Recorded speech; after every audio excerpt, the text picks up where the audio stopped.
Good morning, class 8th. Welcome back to your social studies classes.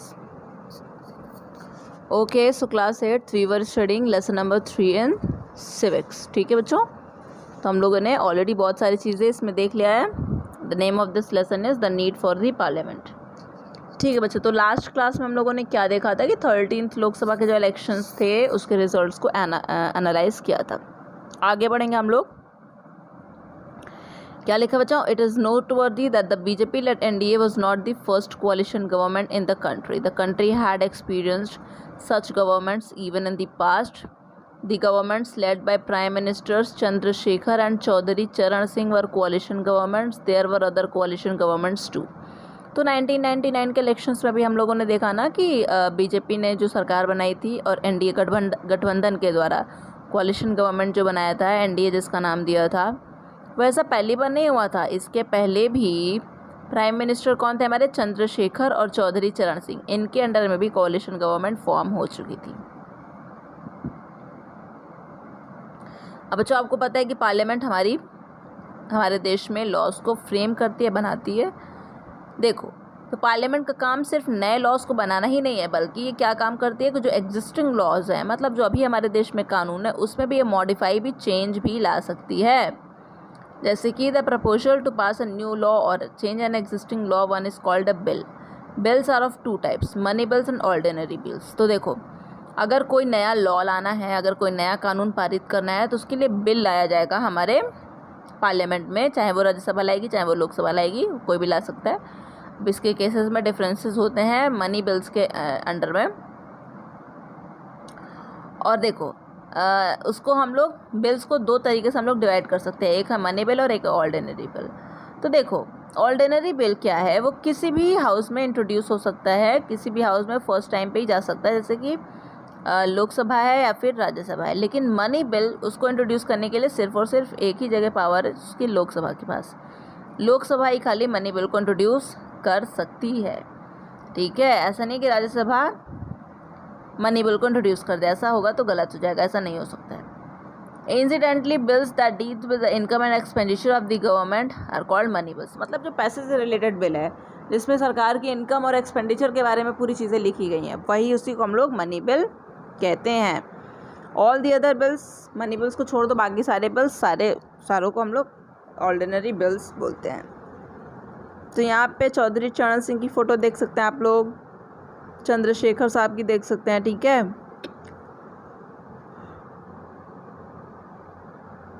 Did you know में क्या लिखा बच्चों? चौधरी चरण सिंह हमारे देश के 5th प्राइम मिनिस्टर थे. अंडरलाइन कर लो. उनका टेन्योर कब से कब तक था? 28 जुलाई 1979 को उन्होंने शपथ लिया होगा, वो तब से प्राइम मिनिस्टर बने. और जनवरी 14 1980 को इनकी सरकार हटी. तब मतलब ये प्राइम मिनिस्टर नहीं, मतलब दो कंटिन्यूस टेन्योर इन्होंने 5-5 साल, देख रहे हो ना, इन्होंने ये प्राइम मिनिस्टर थे. उसके बाद क्या लिखा है बच्चों? The Rajya Sabha can also initiate legislation. मतलब राज्यसभा में भी ऑर्डिनरी बिल्स को इंट्रोड्यूस किया जा सकता है. A bill is required to pass through the Rajya Sabha before it becomes law. तो बिल जो है उसको पहले तो लोकसभा से पास होना पड़ेगा, फिर वो राज्यसभा के पास जाएगी, फिर राज्यसभा भी जब पास करेगी तभी वो जाकर के लॉ बनेगी. ठीक है, राज्यसभा के पास क्या क्या पावर है कि रिव्यू करे, उस बिल को देखे. ठीक है, उस बिल में कुछ चेंजेस वो ला सकती है जो कि लोकसभा ने भेजा है राज्यसभा के पास. अब जब वो देख लेगी, सारी चीज़ें रिव्यू कर लेगी, उसमें ऑल्टरनेशंस अगर उसे लगेगा कुछ इसमें चेंजेस की ज़रूरत है, अगर राज्यसभा चेंज कर लेगी, जब उसको लगेगा कि हाँ भाई ये कानून को पारित होना चाहिए, तब वो फिर लोकसभा के पास भेजेगी कि हाँ लो, अब हमने सब काम कर दिया, अब इसको पारित करो. इस तरीके से राज्यसभा का काम करने का ढंग है. आगे बढ़ोगे. Informing, guiding and controlling of the government. तो पार्लियामेंट क्या करती है? जितनी भी हमारे सरकार जो भी हमारी काम करते हैं उसमें लगभग पार्लियामेंट का ही हाथ होता है. ठीक है, this holds specially true when the parliament is in session. क्या लिखा है? Session is the time period between the first meeting of the parliament and it's dissolution और डिसकंटिन्यूएशन. तो सेशन क्या अंडरलाइन कर लो, ये टाइम पीरियड है. कब? Between the first meeting of parliament and it's dissolution और इट इज़ कंटिन्यूएशन। मतलब जब पहली बार पार्लियामेंट बन रही है, मतलब जब पहली बार सरकार बनी, नए जनरल इलेक्शंस हुए लोकसभा के, फिर नई सरकार बनी, नए नए MPs बने, तो फर्स्ट मीटिंग जब हुई और उसके बाद जब तक ये ख़त्म नहीं हो जाती है, मतलब 5 साल बीत नहीं जाते हैं, तब तक ये बीच में जो भी काम होगा उस टाइम पीरियड को हम लोग सेशन बोलेंगे। According to the Indian constitution the parliament needs to have at least 2 sessions in a year. तो पार्लियामेंट के हिसाब से 2 सेशन इन अ ईयर होने चाहिए। गैप और interval between the session should be 6 months.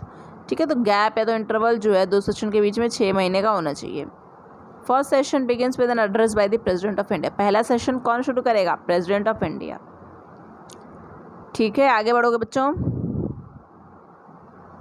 When the parliament is in session, it begins with the question hour। ठीक है, जब पार्लियामेंट सेशन में आता है तो क्वेश्चन आवर से शुरू होता है। क्वेश्चन आवर के अंतर्गत क्या होगा? MPs जो होंगे they seek information about the working of the government. MPs पूछेंगे कि सरकार वाकई में क्या काम कर रही है। In other words, during this period the various ministers give answers to the question send in advance by various MPs। तो और अगर हम बात करें तो क्वेश्चन आवर में क्या होगा? जो MPs सवाल रेज करेंगे, सवाल पूछेंगे council of ministers, cabinet ministers से, वो लोग उसका आंसर देंगे। Asking questions and seeking explanation from the government on different issues is the task of every MP। तो MP हर एक MP का यही काम है। Debates over the queries and replies from the government help reveal the shortcomings as well as the achievements of the government. ठीक है, तो इस तरीके से सरकार की जो खामियां हैं वो निकल करके आ पाती हैं। जब MPs लोग सवाल पूछना चालू करते हैं तो लगता है कि सरकार क्या काम कर रही है, कुछ अच्छाई कर रही है, खाली बुराई करे जा रही है। तो ये सारी चीज़ें हैं। Government also comes to know about the people's opinion through the MP। सरकार को भी बात पता चल जाती है कि लोगों को वाकई में लोग चाहते क्या है हमसे। MPs इलेक्ट करके भेजे हम ही लोग, तो मतलब लोग हमसे क्या चाहते हैं। अगर MP ये चाहता है तो मतलब उसके कॉन्स्टिट्यूएंसी में जो भी लोग हैं वो लोग ये चाहते हैं। इस तरीके से जो वेरियस अपोजिशन पार्टीज़ है इनका भी एक बहुत ही महत्वपूर्ण रोल है हेल्दी फंक्शनिंग ऑफ डेमोक्रेसी में। देखो बच्चों, अब मेजॉरिटी में तो सरकार है वो तो ठीक है, लेकिन अगर अपोजिशन एकदम गायब हो जाएगा तो सरकार अपने हिसाब से काम करने लगेगी, उसको कोई रोकने टोकने वाला नहीं होगा। और जब आपको रोकने टोकने वाला कोई नहीं होता है तो फिर आप अपने मन से काम करते हैं, फिर आप किसी की नहीं सुनते। इसलिए सरकार का भी अपोजिशन होना बहुत ज़रूरी है। By seeking explanation from the government on various issues, the opposition parties keep a check on the government's working। तो बार बार सवाल पूछती है अपोजिशन पार्टी ताकि सरकार को भी अपनी औकात पता रहे कि हम वाकई में हमको अच्छा काम करना है, नहीं तो अपोजिशन हमारे ऊपर फिर रूल करने लगेगा। Moreover, by highlighting the drawbacks of the government's programs and policies, the opposition gains popular support for its own policies। और अपोजिशन जो है सरकार वो यही चाहती है कि हम अपनी पॉलिसीज़ को भी आगे करें, बार बार ब्लेम करते रहे गवर्नमेंट को। मतलब दोनों तरफ से पॉलिटिक्स हो रहा है और दोनों का होना भी ज़रूरी है। डिड यू नो में आ जाओ। Although the Indian constitution states that there should be at least 2 sessions of the parliament, normally 3 sessions are held every year. Parliament constitution में तो ये लिखा है कि पार्लियामेंट में 2 सेशन होना चाहिए, लेकिन हमारे देश में 3 सेशन होता है। These are summoned and propagated deferred by the president on the advice of the prime minister। तो ये सेशंस होते हैं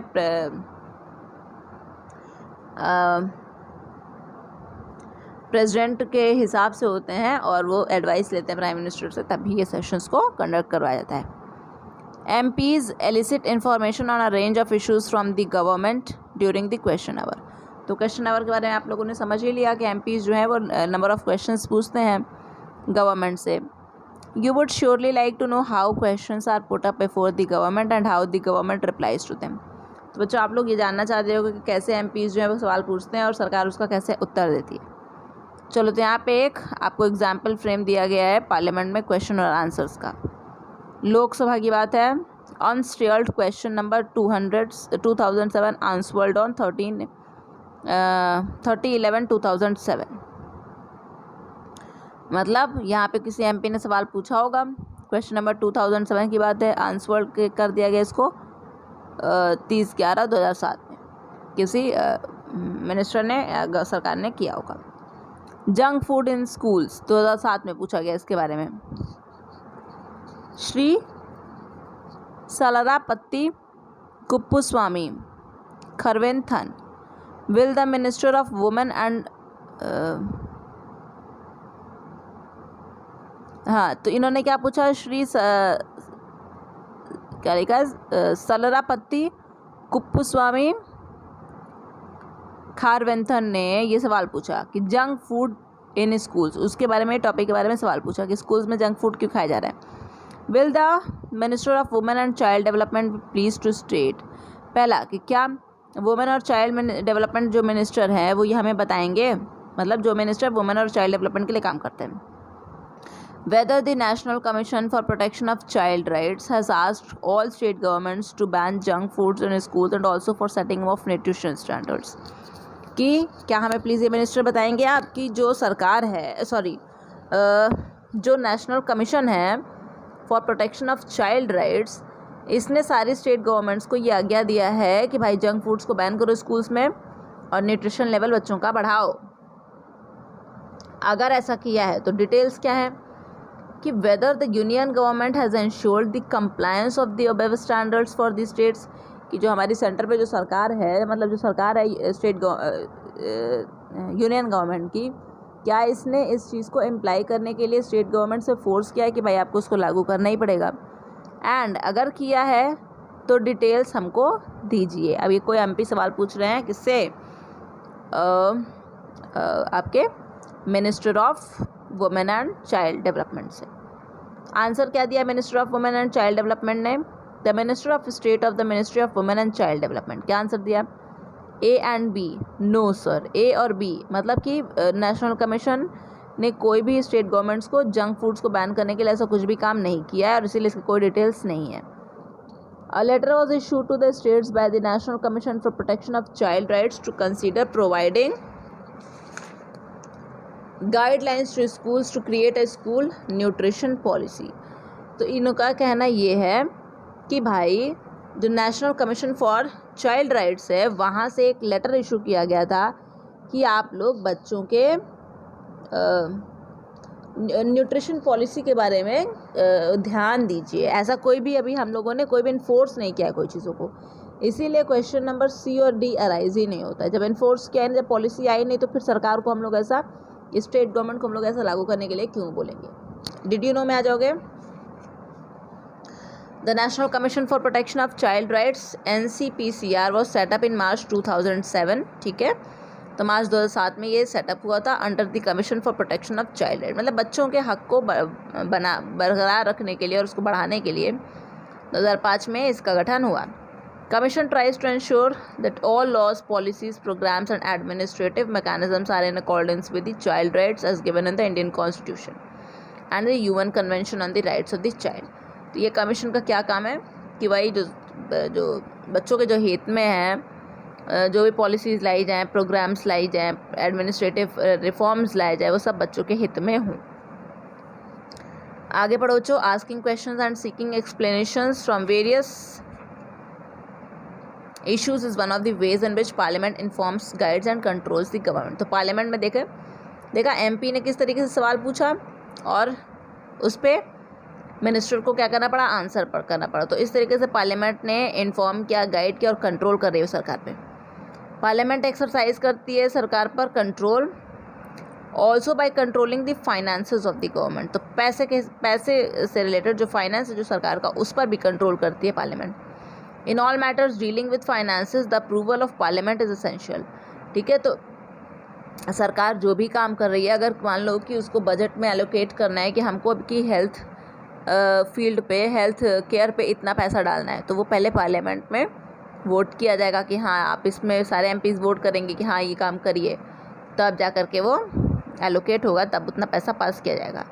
no new taxes can be levied without its consent. कोई भी अगर नया टैक्स लगाना है तो पार्लियामेंट में, पार्लियामेंट के बिना परमिशन के ऐसा सरकार खुद नहीं कर सकती है। हर साल क्या होता है, annual budget is placed before parliament.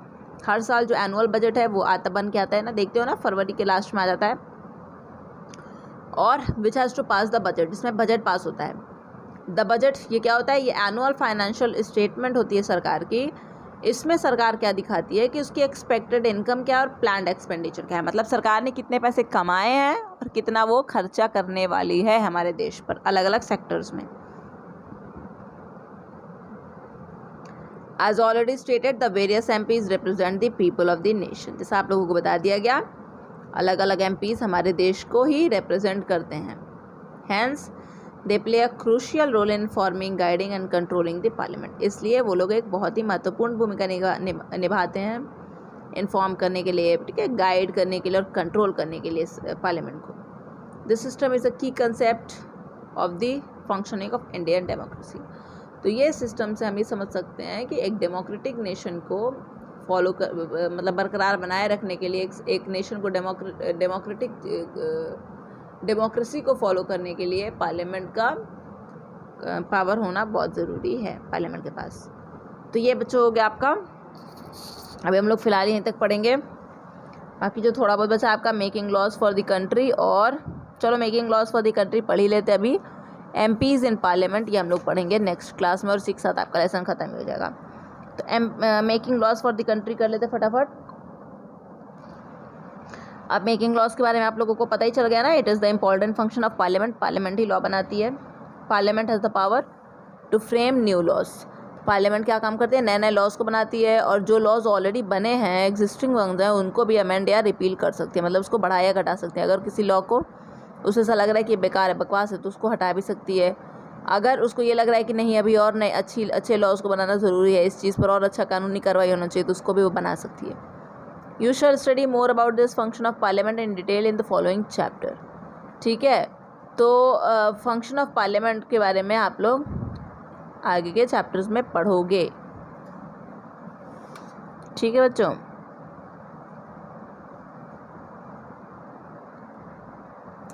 चलो बच्चों, तो यहाँ पे हम लोग अपना लेसन अपना ये पार्ट ख़त्म करते हैं, ये वाला क्लास ख़त्म करते हैं। आगे हम लोग पढ़ेंगे नेक्स्ट क्लास में, हम लोग इस लेसन को ख़त्म कर देंगे बच्चों। एक पार्ट और बचा रह जाएगा। Okay class, thank you.